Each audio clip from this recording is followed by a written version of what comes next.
네, 지금 집권당의 내부 사정이 매우 복잡하고 거기다가 또 반기문 총장까지 오셔서 대권 도전 시사 발언을 하는 등 나라가 좀 어수선합니다. 원구성 협상도 이것 때문에 진척이 되지 않고 좀 걱정이 됩니다. 국회는 국회 본연의 임무에 충실하자 이렇게 말씀을 드리면서 원구성 협상이 좀 더 속도를 낼 수 있도록 새누리당 내부 정비를 좀 빨리 해주십사 이렇게 부탁을 드립니다. 이게 집권당 사정 때문에 20대 원구성이 미뤄진다면 그보다 더 큰 문제가 있겠다 이런 우려를 다시 한번 말씀드립니다. 더불어민주당은 이제 오늘부터 본격적인 민생 챙기기에 나서겠습니다. 청년 일자리 TF 가동부터 시작을 해서 서민주거 TF 그리고 가계부채 TF, 사교육비 절감 TF까지 오늘 시작으로 해서 다음 주까지 TF 가동을 정상적으로 시작을 하겠습니다. 그래서 20대 당선자들 중심으로 국민들의 삶의 고통과 불안을 덜어드리고 우리 국회에서 20대 국회에서 최우선으로 다뤄야 할 민생 과제들을 점검하겠습니다. 10시 10분 다시 말씀드리겠습니다만 우리 더불어민주당의 민생 챙기기에 더 많은 관심과 또 격려를 부탁드리겠습니다. 이상입니다. 네, 이어서 변재일 정책위 의장님의 말씀이 있도록 하겠습니다. 네, 얼마 전에 있었던 3당 정책위의장과 경제부총리와의 경제 상황 점검 간담회에서도 경제부총리가 현재의 우리 경제의 어려움에 대해서 지적하면서 제시한 정부의 대책이 실효성이 없다 이런 것들을 지적한 적이 있습니다.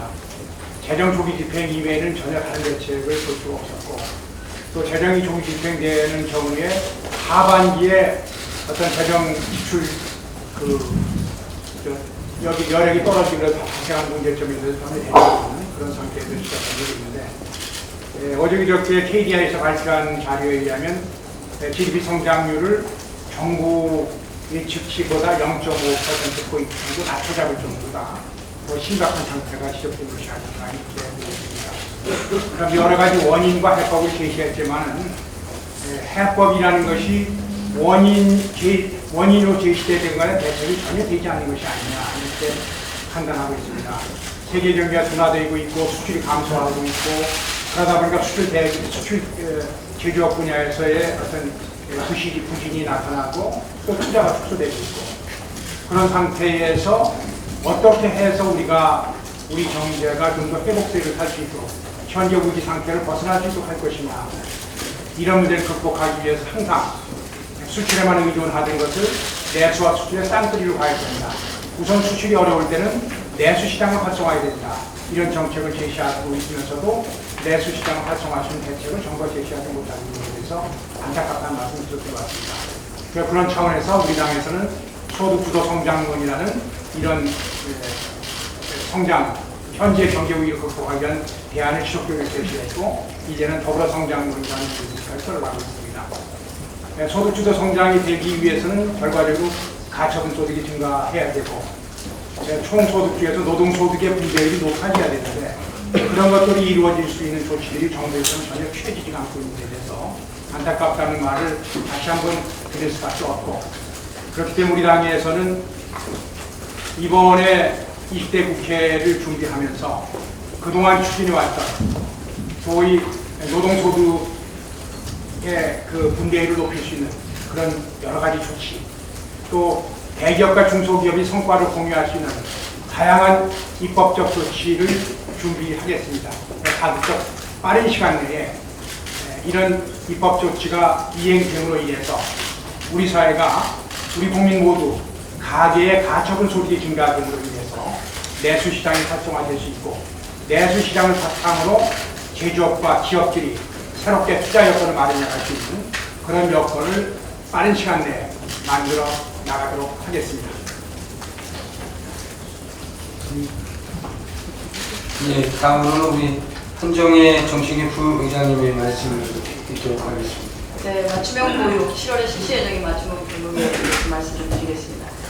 7월부터 맞춤형 보육이 시행될 예정입니다. 맞춤형 보육의 골자는 전업주부 대상의 자녀 어린이집 이용 시간을 현재 12시간에서 6시간으로 제한하는 것이 그 골자입니다. 전업주부 자녀의 어린이집 이용 시간이 축소되면서 이들 몫으로 어린이집에 지원되는 보육료가 기존의 80% 수준으로 삭감될 예정인데요. 이처럼 어린이집 보육료 지원이 줄어드는 반면에 보육교사의 근무나 기본시설 운영은 점점처럼 유지돼야 합니다. 생각을 해보시면 한 반의 아이가 전업주부 아이와 맞벌이 부부의 아이가 혼재하고 있습니다. 그 중에 몇 명이 전업주부의 아이라고 빠져나갔다고 해서 그 보육교사들이 일을 하지 않는 것이 아닙니다. 어린이집이 운영이 되지 않는 것이 아닙니다. 종종과 똑같이 운영을 해야 함에도 불구하고 80%밖에 지원되지 않는다라고 하는 것은 실질적으로 일을 해야 하는 보육교사의 임금이 삭감되는 결과를 가져오게 되어 있습니다. 보육교사는 현재도 일일 약 평균 10시간에서 12시간 정도 근무를 하고요. 그렇게 일을 함에도 불구하고 한 달에 한 150만 원 정도 굉장히 열악한 처우에 있는 것이 사실입니다. 따라서 보육교사 임금 등 처우가 개선되어서 이 서비스의 보육 서비스의 질이 하락되지 않는 것으로 결국 정부는 기본적으로 입장을 정리해야 할 것이라는 말씀을 드립니다. 또한 선의의 피해 및 편법이나 탈법 양산을 막기 위한 대책 역시 보완되어야 합니다. 본인이 전업주부가 아니라는 것을 증빙하기 위해서 굉장히 많은 서류를 제출해야 하는 지금의 상황은 사실 지금은 또 다른 차별을 가지고 올 수도 있습니다. 그래서 이를 증명하기 어려운 사람에 대해서 특단의 조치들이 좀 취해져야 하고요. 7월에 실시 예정이기 때문에 7월까지는 그래도 아직 시간이 있습니다. 여러 가지 문제가 되고 예상이 되고 있는 문제점들을 잘 파악을 해서 정부가 큰 탈 없이 이것이 진행될 수 있도록 적극적으로 임해 주시기를 바랍니다.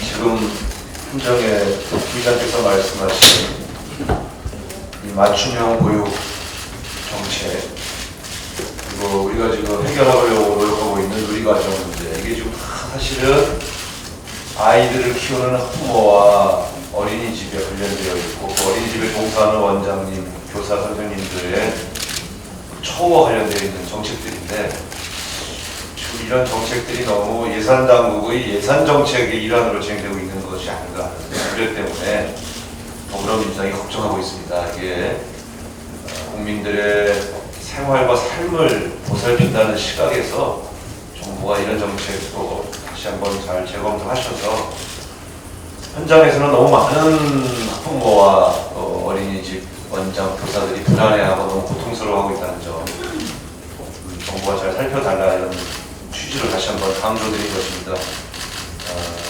이거보다 더 큰 민생 정책이 어디 있겠습니까? 정부가 모든 걸 돈으로만 따지는 이런 정책 밀어붙이면 현장에서는 너무나 많은 사람들이 아우성치고 고통스러워한다는 점 다시 한번 강조하고 싶습니다. 네, 이제 20대 원구성이 최고의 민생 국회라고 생각합니다. 얼마 남지 않았지만 3당 수석들이 더 노력해서 국민들한테 약속드렸던 원구성을 더 적시안에 구성할 수 있도록 최대한 노력을 하겠다는 말씀을 드리겠습니다.